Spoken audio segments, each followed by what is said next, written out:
All right, I'll call to order the November 23rd, 2021 New Ulm Public Utility Commission meeting. Our first order of business is to approve the consent agenda. Are there any questions or comments? I'll make the motion to approve the minutes of the regular meeting held on October 26, 2021. We just need a motion for the consent agenda in general, not just for that first item. So it'll cover those first 3 items in the consent Okay, agenda. so tell me this So I again. can make it. I'll make the motion to approve the consent agenda as written. Second. Okay, so we have a motion and a second to approve the consent agenda as written.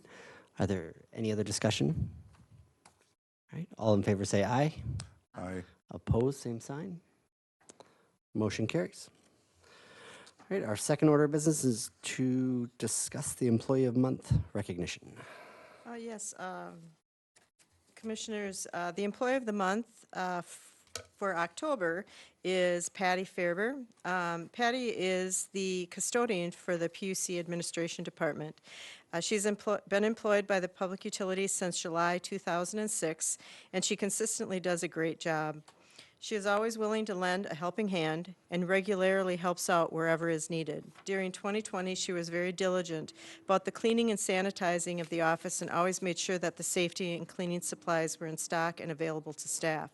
She volunteers to help with additional projects outside her normal custodial job, and she planned and worked with contractors to add a break room at the PUC Administration Building. Currently, she is working with contractors on the installation of handicap door operators and has also been organizing a multi-year project with electricians to replace the lighting at the PUC Administration Building with energy-efficient LED lightings. So congratulations to Patty Fairber. Thank you, Patty. I'll make the motion to recognize Patty Fairber, custodian with PUC Administration Department, as Employee of the Month for October 2021. All right, we have a motion and a second to recognize Patty Faber, custodian with the PUC Administration Department as Employee of the Month for October 2021. Any other discussion? All right, all in favor, say aye. Aye. Opposed, same sign. Motion carries. All right, our third order of business is to have a presentation for a 9/11 commemorative coin.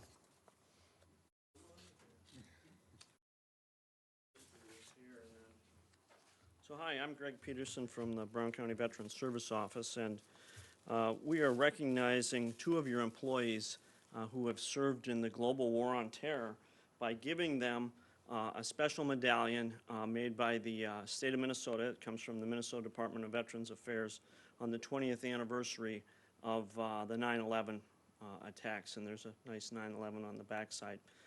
We've got Mike Fisher here. He served in the United States Air Force. He served in Iraq in 2007, and then he was you were in Afghanistan, at Bagram Air Force Base, excuse me, still in 2007. And he also served earlier, 92 to 96, on active duty at Pucp Air Force Base. So Mike, I'd like to give this to you. Thank you for your service to our state and our nation. Thank you very much. I also have one for Nick Price, who's not with us, and I'm going to give that to Ms. Vanderfeld here. I made some notes about Nick. Nick was the one that was in Iraq, 2007 and 2008. So Mike was in Afghanistan in 2007, and Nick was in Iraq at the same time. They were there in the war zones. You know, and those were not nice accommodations.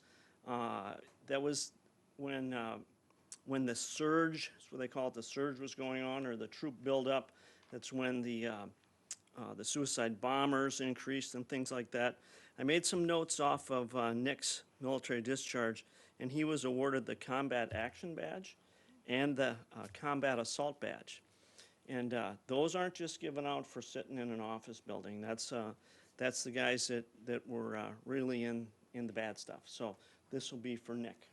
Thank you very much for having me. Thank you.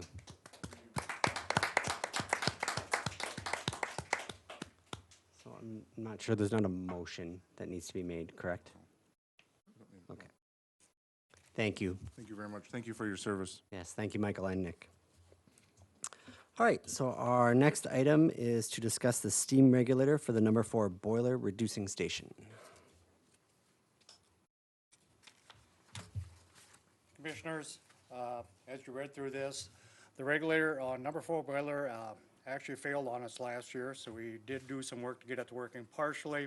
But with the addition of Firmenich and the steam growth, that regulator was only good for 20,000 pounds an hour at that time, so that is undersized. So we're going to a one with a 50,000 pound. With this, we had to replace a valve, which we got done already, and a bypass valve to repair, and now it's on the de-superheater. So we're looking at trying to get this ordered now. It looks like it's gonna be about a 20-week delivery date. It's in a capital item for next year, so we're trying to get permission to get it going now, or else we'd be looking at end of May next year before the parts would come in. So we're looking for you to approve the regulator so we can get a PO going this year for it. Yeah, so, this would be one of the items that you would accept or approve in the 2022 budget. But like he said, due to the lead time, and then also the cost increases, prices are increasing This item significantly. went up $5,600 already since our first budgetary quote. Right. It's a needed item, so we're hoping that you'll, approve it. It's similar to the next item. There's, in the agenda. Thank you. All right, I'll make the motion to approve the quote for replacement of a steam regulator for number 4 boiler reducing station from, is it Simone Sterling? In the amount of $58,588. Second. All right, we have a motion and a second to approve the quote for replacement of a steam regulator for number 4 boiler reducing station for Simino Sterling in the amount of $58,588. Any other discussion? All in favor say aye. Aye. Aye. Opposed, same sign. Motion carries. Our next order of business is to discuss a replacement safety valve for boiler number 4. It coincides with the other one. Since we're upgrading the line to go up to 50,000 pounds an hour, the safety valve only got relieving capacity up to 20,000. To make code, we'll have to get that up to 50,000 pounds an hour also. So that valve went up $3,000 since June already, and that's got a 14-week lead time.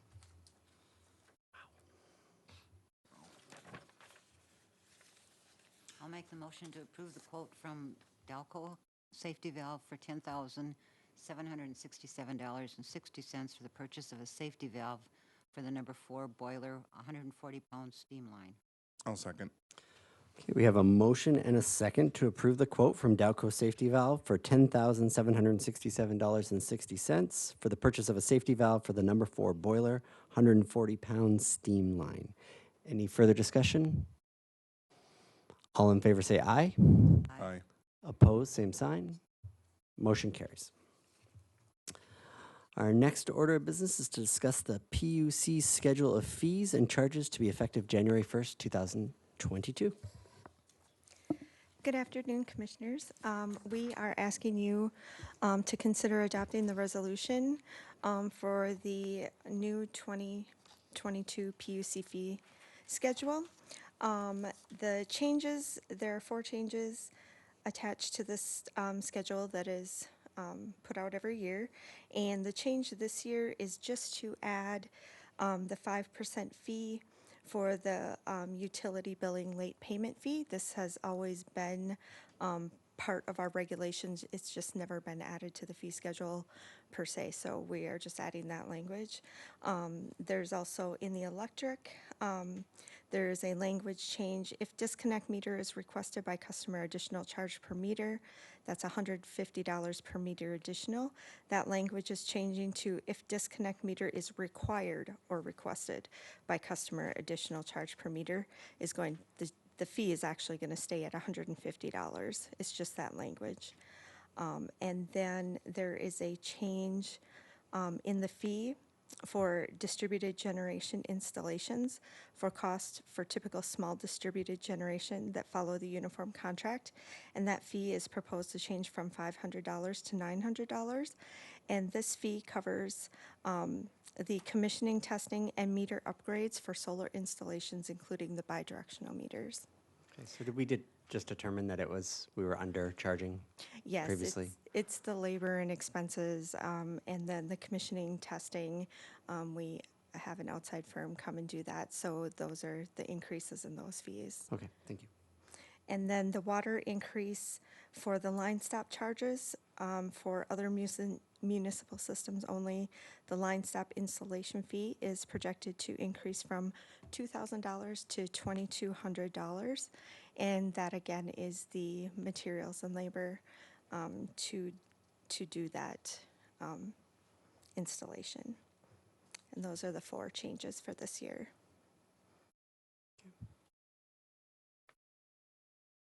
So you're saying the late payment fee that always was for 5%, it just wasn't? Yes, writing? that's always been on the utility billing, and if you're over 15 days, then there's a 5% fee added. And so that has always been there per regulation. It's just that it has never been a part of this fee schedule before.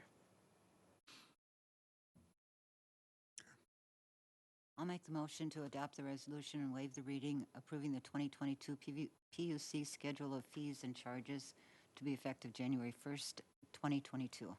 I'll second.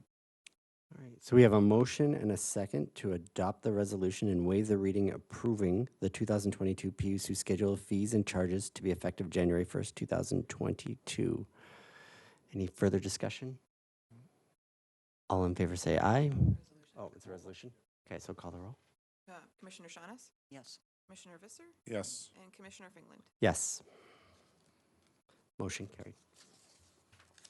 All right, next order of business is to discuss the Center Street lighting replacement plan. Yes, Commissioners. There have been some issues with the light standards on Center Street. They're concrete light standards and they're deteriorating. And so the Electric Distribution Department has put together 3 plans, and that was brought to the City Council in a work session.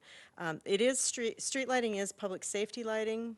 However, there is a fee on utility bills of $4.50 to maintain, replace, and pay for the energy that's used by the street lighting.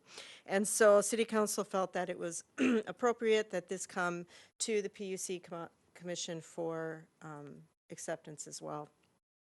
And so the plan was presented to City Council. The plan that they chose was Plan Number 3. And what that plan plans to do is replace the 12-foot concrete standards with 14-foot aluminum powder-coated standards, as well as the Granville acorn-style heads. These standards and heads are typical of what you're seeing around the city of New Ulm when there's new street lighting projects that are going in. It's anticipated that the number 3 design will reduce the number of standards by 48 lights, so there'll be less street lights going down Center Street. But with the increased height of the standards, the lighting's going to be more uniform, and you're going to get a much better lighting pattern. So the project itself was broken down into 3 or 4 phases. The first phase would be from Camel's Back to Old Monument Street. We're anticipating that phase will be completed in 2022, and we have an estimated cost of $58,800. Our own electrical distribution employees will do the work, and we will purchase the standards. And again, the cost will be covered by the public safety lighting surcharge that's on the utility bill. So if you have any questions. How much do we have sitting in that fund? Do we know? There's not a lot sitting in the fund. I think typically what we receive on the utility bills is relatively close to what we are paying out. So there's not like a large pool of money. But the $58,800 for year 2022 is included in the budget, the capital budget. We have been replacing LED or converting to LED streetlights. There's one section left to do, I think, in town, and so that at a cost about half of what we typically budget. So that's why I think we typically budget about $120,000 a year for the conversion of street lighting. So that 58,000 fits well within that budget. Okay. And then we're going to have more in future years as well. Yes, The 12 and 20% is for adjusting for cost? that's adjusting inflation? for cost, Okay. yeah. It was, it may be rather aggressive, but what we're seeing now is, yeah, so if you were to look at the second page of the agenda item, it shows you what the cost will be going forward. And it will fit within the $120 we normally, $120,000 we normally allotted for streetlight conversions, so. Thank you. I'll make the motion to approve the Center Street Lighting Replacement Plan Number 3 with Phase 1 to be completed in 2022. Second. So I've got, this first clarification, approve the proposed Center Street lighting, just as written, just want to make sure. Or approve the Center Street Lighting Replacement Plan Number 3 Okay. with Phase 1 to be complete in Okay, so 2022. mine's written differently, so that's fine. So we've got a motion and a second to approve the Center Street Lighting Replacement Plan Number 3 with Phase 1 to be completed in 2022. Any further discussion? All in favor say aye. Aye. Aye. Opposed, same sign. Motion carries. Okay, our next order of business is to discuss the wastewater treatment plant pump replacement project change order. Yeah, during the replacement of pump number 1 at the 20th Street lift station, it was found that the suction line is leaking. To actually go in, item number 2 there is to actually go in and replace it as in with a new pipe. Would take some extensive bypass pumping. It would take cutting in through a concrete wall, rebar, so that we would end up bypassing for probably 6 weeks. The spray in place lining that we're asking permission to do here has a anticipated design life of 75 years, and it would be a week-long project. Basically, they have a 24-hour cure time when they're done, and the line could go back in service. And we will be lining all 4 of the suction lines. As you can see in the quote part of it, they're all the same vintage, so we're guessing that the other 3 are about to start leaking. They just haven't got that far quite yet. And there'll be some bypass pumping, as I said. We have not totally figured that out yet. We wanted to find out when this company could mobilize and do this work and get on their schedule, depending on if it would be middle of January or what the weather's gonna be like for the bypass pumping. How's the project tracking cost-wise to date? This other is our items. first change order. Okay. So we actually are a little bit under budget right now. So we should be, like I said, this will be the only change order. They've got the bulk of the work already done. And a lot of the materials are already here. The prices are locked in, so we're not getting any inflation and all that, so Okay. we're This probably was- timely. Sorry, go ahead. Sorry, this was the type of thing that you probably couldn't have anticipated without actually taking the pumps out and seeing it. So it's one of those, it's like an old house, you pull something out and you Right. find more, so. Okay. I will make the motion to authorize city manager to accept change order number 1 from Minnesota Mechanical Solutions Incorporated for the goods and services specified in the bid package for the 20th Street lift station and wastewater treatment plant pump replacement project in the amount of $52,213. I'll second. Okay, we have a motion and a second to authorize the city manager to accept change order number 1 from Minnesota Mechanical Solutions Incorporated for the goods and services specified in the bid package for the 20th Street lift station and wastewater treatment plant pump replacement project in the amount of $52,213. Any further discussion? All in favor say aye. Aye. Opposed, same sign. Motion carries. Okay, our last order of business is to discuss the report of claims. I'll make the motion To accept the list of claims paid in the amount of $3,251,364.20. Second. Okay, we have a motion and a second to accept the list of claims paid in the amount of $3,251,364.20. Any further discussion? All in favor say aye. Aye. Aye. Opposed, same sign. Motion carried. Lacking any other further business? Meeting's adjourned.